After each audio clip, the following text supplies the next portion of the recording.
Sometimes we talk about a person's nature, or in the past we've used the invented word of ness, like Morgan Ness. Well, that's actually a variation of a standard term, which is interpreted as being suchness. So.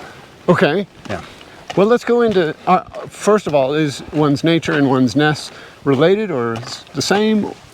Think of them as being synonyms. Okay. What is a person's nature, and why does it give someone who's achieved that power? Well, we have to fall back on Western science for this. Let's assume that your nature is going to be the composite of your genetics and your nurture, the world that as you have experienced it. As they mingle and harmonize together, they become a thing which is uniquely you. Now, as with all humans, we're going to have large shared overlap, but that thing which is you radiates out through everything that you are. And so that radiation, that ripple is really your ness. The kernel of what radiates. Right. Well, I would say it's the totality of what radiates. Oh, because that's the influence too. Right.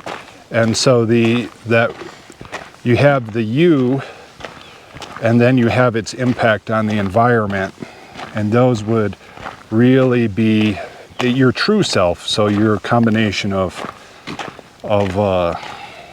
genetics and your nurtured or experienced self.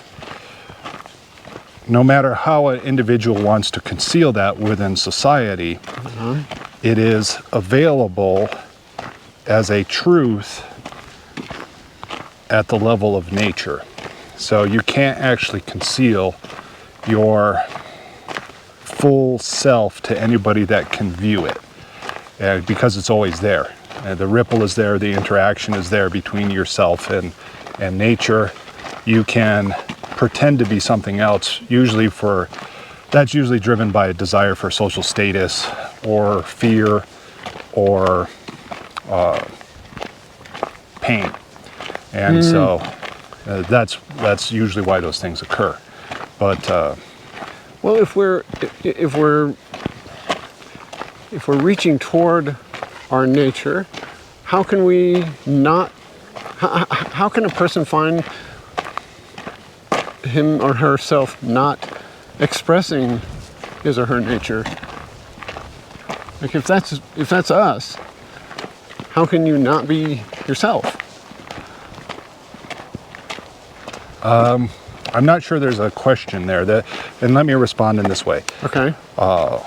You are always going to be who you are. How does that contradict or align with what you're saying? Yes.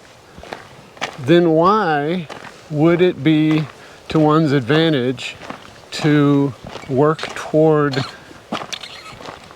finding that nature or I don't know, being aware of that nature or harmonizing with that nature? Okay. So now as you're expressing it, you're essentially saying that, which is actually a Taoist argument, there's a gap between the potential of who you are and the way it's been expressed. And the reality is that's one of the primary reasons for unhappiness. It's not unhappiness for everybody, but for example, if an individual gets to express their inherent genetic structure, they are generally more happy than if they don't. Some people, if they are able to express their inherent genetic structure, they'll be happy no matter what. And so it's one of the possible cores of happiness. And it's also one of the possible cores of unhappiness, depending on where you are in that spectrum. In general, it's easier to be who you actually are, right? So instead of a truck trying to be a compact car, or a compact car trying to be a semi. Sure. Or you place the thing, which by its genetic potential is a particular thing, into a situation where it can fully exploit its nature. And that would be a manifestation known as natural ness. And is actually talked about extensively, especially by Xuan Tzu, who spends a huge amount of time talking about that and the possible natural pathways.